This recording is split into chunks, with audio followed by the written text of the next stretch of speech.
모든 제자도 이와 같이 말하니라. 아멘.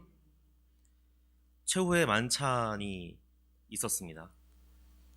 최후의 만찬이 끝나고 예수님께서 제자들을 모으셔서 말씀하셨어요. 너희가 다 나를 버리리라. 참 이상한 말씀입니다. 제자들의 입장에서 생각해보면 정말 모욕적인 발언이에요. 스승을 버린다. 심지어 그냥 스승도 아니고 하나님의 아들이라 믿고 있고 그리스도, 메시아라고 믿고 있는 예수님을 주님으로 모시는데 그 예수님께서 너희가 나를 버리리라. 하나님을 버리리라 라고 말씀하신 것은 제자들 입장에서는 상상도 할 수 없는 일이었을 겁니다. 물론 마지막 만찬 전에 무슨 일이 있었냐면 가룟 유다가 예수님을 은삼십에 팔아 넘겼어요. 그래서 가룟 유다는 아마 뜨끔했겠죠. 어떻게 하셨지? 하지만 그게 아닌 다른 제자들은 너무 그 말이 이상했을 겁니다. 지금까지 모든 사역을 3년 동안 함께하고 심지어 그 전날 그날 만찬까지 하면서 같이 포도주를 나눠 마시고 떡을 나눠 먹으면서 이 단합이 결속되었는데 예수님이 초를 치시는 말씀을 하신 거예요. 그 중에서도 우리의 베드로는 그냥 가만히 마음에만 담고 있지 못했습니다. 한마디 했어요. 내가 주님을 배신한다고? 내가 모든 걸 버리고 예수님을 따라왔는데 지금껏 함께 했는데? 그래서 오늘 본문 33절에서 이렇게 말합니다. 베드로가 대답하여 이르되 모두 주를 버릴지라도 나는 결코 버리지 아니하리나이다. 다들 버릴 수 있다 해도 주님 저는 아니죠. 저는 아닙니다. 단호하게 말합니다. 그렇다면 이 베드로가 허세를 부린 걸까요? 아니면 남들의 시선이 있어서 나름 그래도 내가 수제자인데 나는 안 버리지 체면 차리기 위해서 한 말이었을까요? 저는 아닐 거라고 봅니다. 베드로의 성경이 남아있는 베드로의 열정과 믿음과 헌신은 진짜였어요. 게다가 그동안 베드로가 예수님과 함께하면서 예수님의 측근에서 경험한 것들과 들은 말들과 목격했던 기적들이 있습니다. 예수님을 향한 베드로의 믿음은 진짜였어요. 마태복음 16장 16절 한번 읽어보겠습니다. 시작. 시몬 베드로가 대답하여 이르되 주는 그리스도시요 살아계신 하나님의 아들이시니이다. 다음 절도 예수께서 대답하여 이르시되 바요나 시몬아 내가 복이 있도다. 이를 내게 하게 한 이는 혈육이 아니요 하늘에 계신 내 아버지시니라. 베드로는 예수님이 하나님의 아들이시라는 것을 정확하게 알고 있었어요. 그리고 고백했죠. 그가 구원자시요 메시아라는 것을 알고 있었습니다. 게다가 예수님이 이걸 듣고 뭐라고 하세요? 네가 복이 있도다. 이것을 알게 한 이는 혈육이 아니고 하늘에 계신 아버지시다. 엄청난 칭찬 아닙니까? 예수님께서. 적어도 베드로는 지금의 우리보다는 더 확실하게 예수님을 위해서 죽을 각오가 충분히 되어 있었을 겁니다. 그런데 우리가 다 결과를 알지 않습니까? 결과는 어땠죠? 예수님을 배신했습니다. 이게 무엇을 의미할까요? 오늘 이 본문에서 오늘 우리는 세 가지 정도를 생각해 볼 수 있습니다. 첫째, 우리 의지의 한계성입니다. 우리가 얼마나 많은 순간, 그죠? 결심을 하고 이 의지를 다듬습니까? 하지만 그 중에서 실제로 그 의지가 행동으로 옮겨지는 건 얼마나 되나요, 여러분들은? 실천하는 게 답이라는 말이 있죠. 그만큼 우리 인간의 의지는 금방 꺾이고 약하다는 것을 의미합니다. 그 의지를 끝까지 잘 유지하면 성공하는 사람이 되는 것이죠. 정말 문제는 우리가 신앙생활을 할 때, 하나님의 자녀로 살아가고자 할 때도 순전히 우리의 의지로 하려는 마음이 많이 있다는 거예요. 신앙생활을 하는 의지가 없는 건 아니시죠?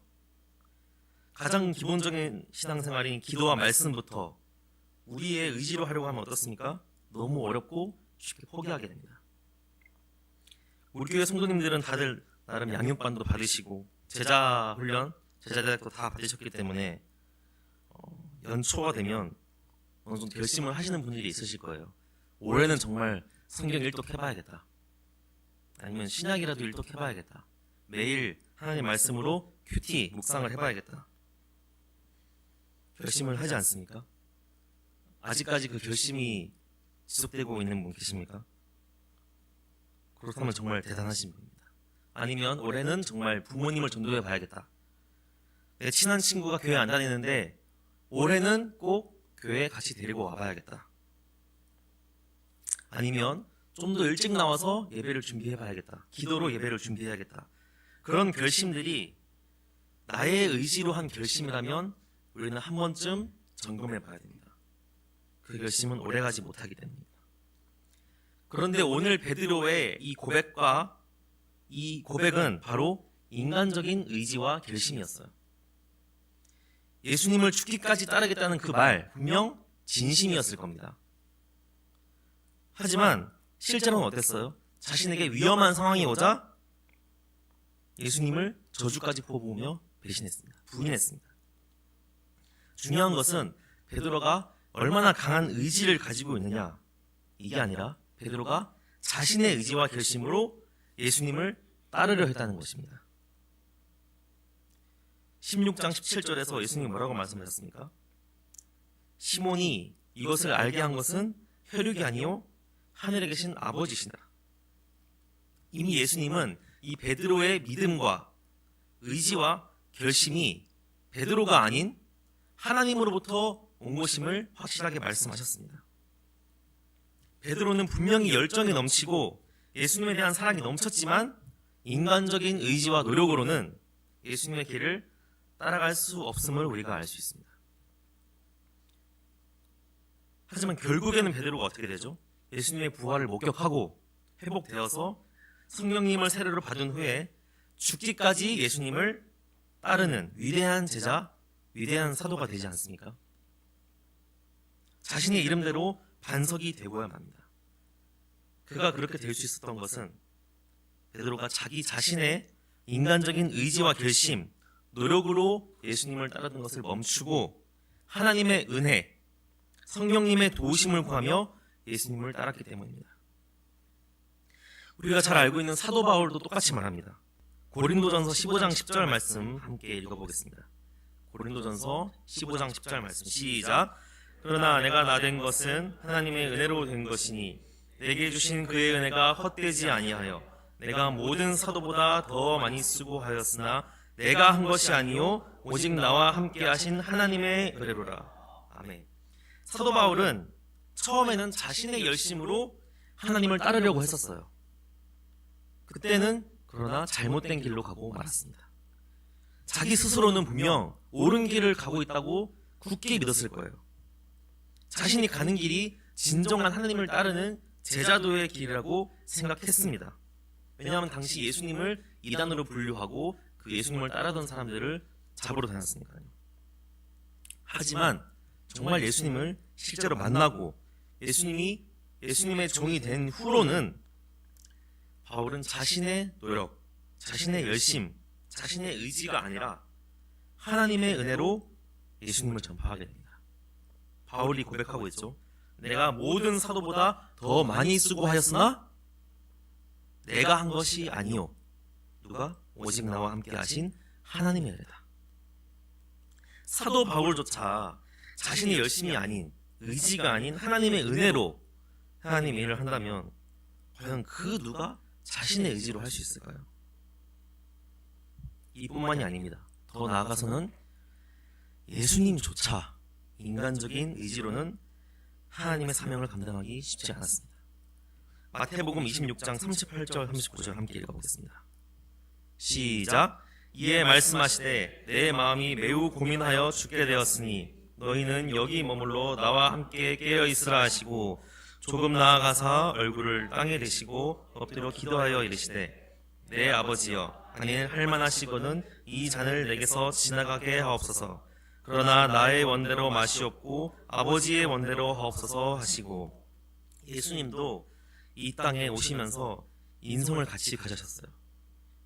그렇기 때문에 인간적인 의지와 노력으로는 안 된다는 것을 분명히 아셨습니다. 예수님이 무슨 물 흐르듯이 자연스럽고 당연하게 십자가를 지신 게 아니에요. 하나님의 사역과 계획을 분명히 알고 계시기도 했지만 인간적인 본성이 그것을 거부했습니다. 그렇게 혼자 외롭게 기도하시다가 제자들은 졸고 있었잖아요. 졸고 있는 제자들에게 가셔서 이렇게 말씀하십니다. 마태복음 26장 41절 시험에 들지 않게 깨어 기도하라. 마음에는 원이로되 육신이 약하도다 하시고, 분명히 제자들에게 하신 말씀이에요. 하지만 이상하게도 예수님의 현재 상황과 너무 잘 맞아떨어집니다. 예수님 스스로도 인성의 부분으로는 하나님의 사역을 감당하기 쉽지 않았어요. 그래서 기도하셨습니다. 예수님 스스로 이미 인간의 모습과 노력, 의지로는 하나님의 사역을 감당할 수 없다는 것을 보여주고 계셨던 겁니다. 우리도 한번 생각해 봅시다. 만산 우리 교회가 한때 뜨거웠던 적이 있습니다. 월드비전 교회였을 때를 한번 생각해 보세요. 그때는 지금보다 훨씬 성도들이 바쁘고 가난했을 때입니다. 다들 입시, 진학, 진로, 불확실한 미래 문제 때문에 여기에 집중하기도 바쁜 그런 시기였습니다. 근데 그때 우리 교회가 가장 부흥했죠. 그러나 지금 우리 모습은 어떻습니까? 물론 사람의 어떤 숫자와 교회 규모가 교회의 흥망을 가리는 척도는 아닙니다. 그러나 우리가 한번 가슴에 손을 얹고 한번 생각해 봅시다. 지금 우리는 명목상 그리스도인이라는 그 신분을 유지하기 위해 습관적으로 교회를 출석하고 예배라는 예식에 참석하고 있지는 않은지, 교회의 역할이 무엇입니까? 하나님의 복음이 전파되고 지역사회에서 하나님의 예수님의 사랑을 베풀고 하나님의 사람이 제자가 되어서 세상으로 파송시키는 것, 그게 교회의 역할 아닙니까? 과연 지금 우리 교회가 그런 역할을 잘 감당하고 있습니까?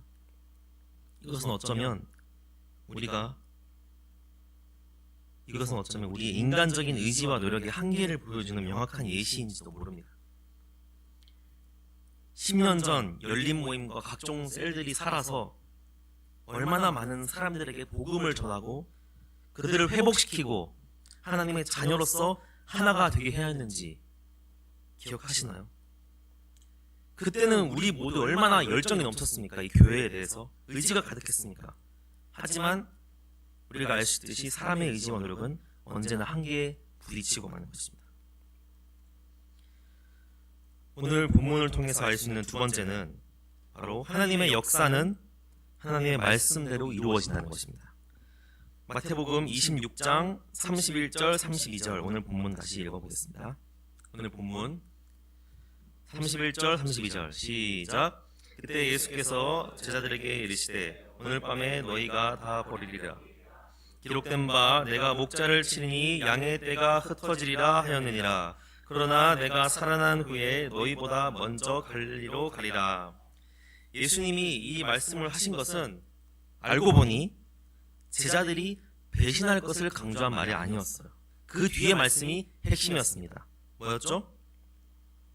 기록된 바 내가 목자를 치리니 양의 떼가 흩어지리라 하였느니라.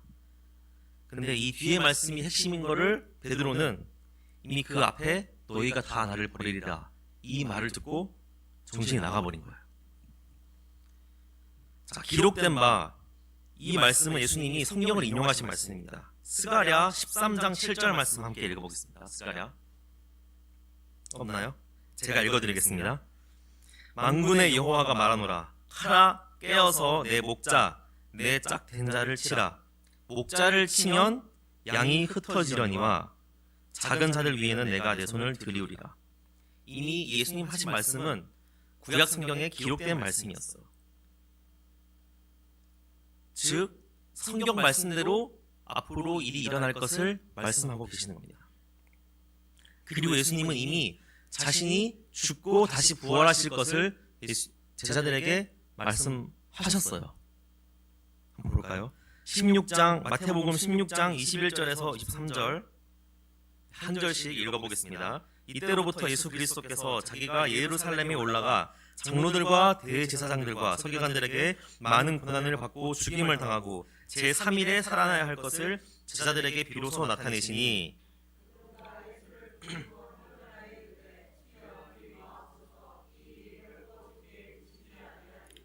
예수께서 돌이키시며 베드로에게 이르시되 사탄아 내 뒤로 물러가라 너는 나를 넘어지게 하는 자로다 네가 하나님의 일을 생각하지 아니하고 도리어 사람의 일을 생각하는도다 하시고. 자, 이게 첫 번째 죽음과 부활에 대해서 제자들에게 하신 말씀입니다. 그 두 번째 17장 22절 23절입니다. 같이 읽겠습니다. 시작.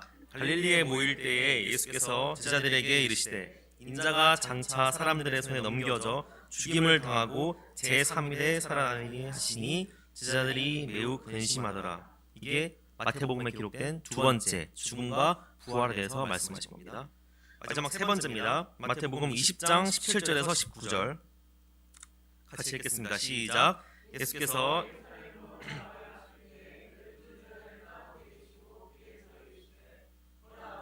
살렘으로 올라가노니 인자가 대제사장들과 서기관들에게 넘겨지매 그들이 죽이기로 결의하고 이방인들에게 넘겨주어 그를 십자가에 못 박게 할 것이나 제3일에 살아나니라. 아멘. 세 번째입니다. 그리고 오늘 본문에서 예수님은 하나님의 말씀대로 기록된 하나님의 말씀대로 앞으로의 구원 사역이 이루어질 것을 말씀하고 계신 거였어요. 그러나 베드로는 그걸 깨닫지 못했습니다. 하나님의 말씀과 이 언약대로 이루어질 구원 역사를 바라보지 못하고 자신의 열심과 노력을 통한 현재 상황밖에 인지하지 못했던 거예요. 16장, 방금 아까 우리가 읽은 16장에서도 베드로가 예수님의 고난을 막으려고 했다가 예수님께 혼이 났죠. 베드로는 너무나 인간적인 모습으로 예수님을 따르려고 했어요. 인간적인 모습으로 예수님이 이 세상에서 성공해야 되고 인기가 치솟아야 되고 지도자의 자리에 올라가서 모든 백성이 예수님께 앞에 접드려 왕이심을 인정하는 그런 인간적인 예수님의 메시아 모습을 꿈꿔왔을 겁니다. 하지만 하나님의 계획은 달랐습니다. 하나님은 예수님을 죽이심으로 구원 역사를 이뤄가시기로 계획하셨던 겁니다. 예수님도 16장 23절에서 말씀하셨죠. 네가 하나님의 일을 생각하지 않고 베드로에게 도리어 사람의 일을 생각하는도다. 하지만 예수님의 말씀은 오늘 본문에서 이게 끝이 아니었습니다. 32절 뭐라고 하시죠? 그러나 내가 한번 띄워주세요. 오늘 본문입니다. 그러나 내가 살아난 후에 너희보다 먼저 갈릴리로 가리라. 예수님이 말씀하시고자 하는 오늘 본문의 핵심은 바로 이거였어요. 다시 부활하시고 먼저 갈릴리로 가시겠다. 하나님의 구원 역사는 예수님이 죽으심으로 끝나는 것이 아니라 3일 만에 다시 부활하심으로 완성되는 것이었습니다. 그리고 예수님이 부활하신 것처럼 우리도 예수님과 함께 살게 될 것이라고 성경은 분명히 말하고 있죠. 그렇다면 바로 여기서 갈릴리로 가리라. 무슨 말씀일까요? 갈릴리가 어딜까요? 갈릴리가 어디입니까? 대부분 제자들의 고향이에요. 예수님이 붙잡히시고 돌아가셨을 때 제자들이 도망간 곳이 이 고향 갈릴리였습니다. 즉 예수님은 제자들이 자신을 배신할 걸 아시고 배신하고 갈릴리로 가실 걸 아셨어요. 그리고 처음 제자로 부르신 그 갈릴리에서 그 제자들을 거두셔서 회복시키시고 다시 예수님의 제자로 세상에 보내실 것을 말씀하고 계신 겁니다. 오늘 본문에서 갈릴리에서 부활하신 자신의 모습을 보여주시고 그들의 믿음을 회복시키시고 마침내 예수님을 위해 죽을 각오가 된 하나님의 은혜로 죽을 각오가 된 제자로 삼으시기 위한 계획을 말씀하셨던 겁니다. 하나님은 우리의 연약함과 부족함을 너무나 잘 아십니다. 누구보다도 잘 아세요. 우리를 만드신 분이잖아요.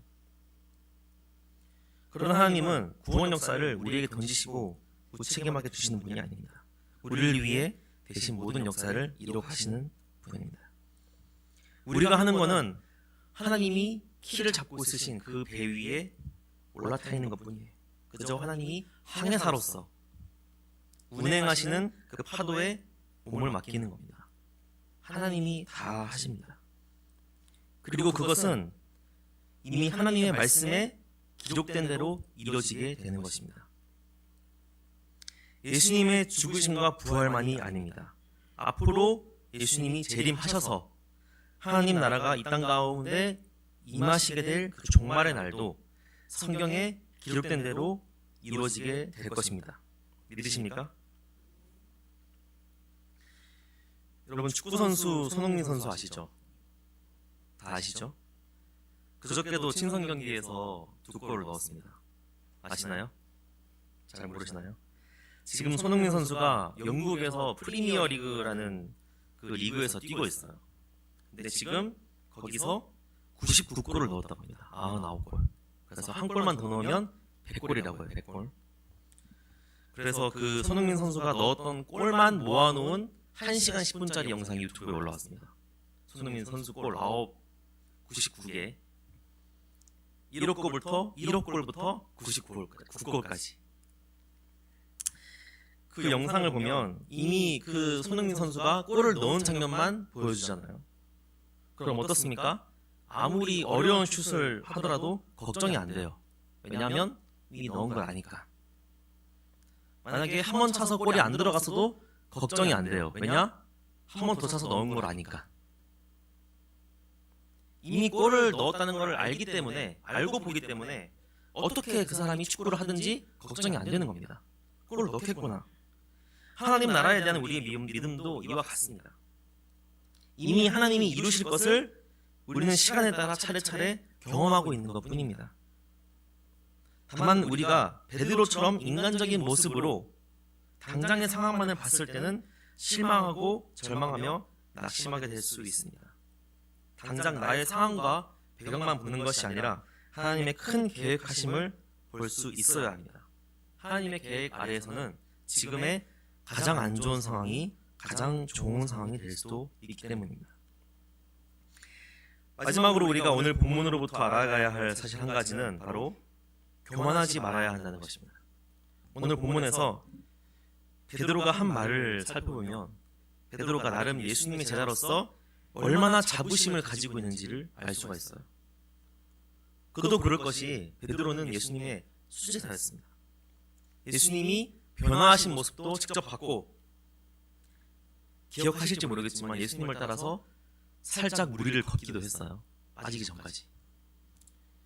예수님이 그리스도시며 하나님의 아들이시라는 것을 알고 예수님께 고백했습니다. 그리고 칭찬받았어요. 근데 베드로는 자부심을 넘어 자신에 의해 사로잡혀 교만하고 말았습니다. 마태복음 26장 오늘 본문 33절 보면 베드로가 대답하여 이르되 모두 주를 버릴지라도 나는 결코 버리지 않겠나이다. 무슨 말이에요? 다른 제자들은 예수님 그럴 수 있습니다. 근데 저는 아니죠. 예수님 저한테는 그렇게 말씀하시면 안 되죠. 우리는 이 베드로의 모습에서 교만이, 특히 신앙생활에서의 교만이 얼마나 어리석고 무서운 것인지 알 수 있습니다.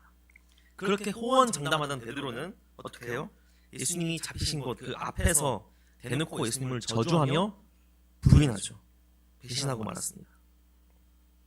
우리의 믿음과 우리가 선을 행하는 것, 우리의 의로움이 교만의 재료가 되어서는 안 됩니다.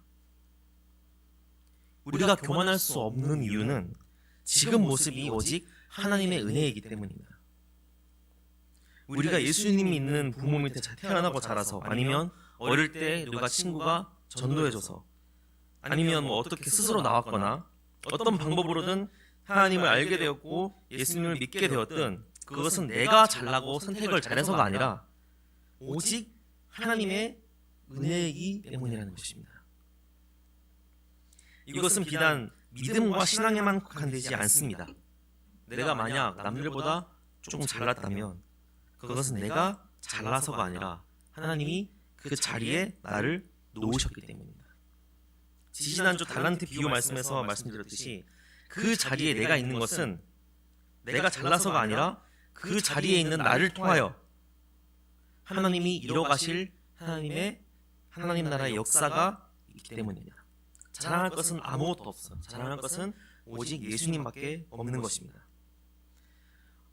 만약 여러분이 잘 되기 시작했다면 특히 조심하십시오. 교만해지지 않도록 항상 주의를 기울여야 합니다. 교만이야말로 하나님의 은혜를 나의 공으로 가져오는 무서운 행동입니다.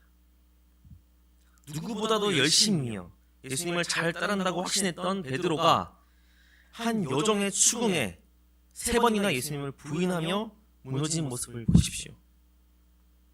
교만은 사탄이 여러분을 넘어뜨릴 수 있는 발판입니다. 넘어가지 않도록 주의하십시오. 잘 되기 시작했다면 그 자리에 올 수 있게 하신 하나님을 바라보시고 감사하시기 바랍니다. 그리고 눈을 돌려서 이 내가 가진 것으로 무엇을 할 수 있을까? 누구를 도울 수 있을까? 하나님이 이것을 통해 내가 무엇을 이 세상에서 하기를 원하실까? 찾아보는 성도님들 되시길 바랍니다. 예수님은 부활하시고 베드로를 찾아가셔서 이렇게 물어보셨어요. 네가 이 사람들보다 나를 더 사랑하느냐?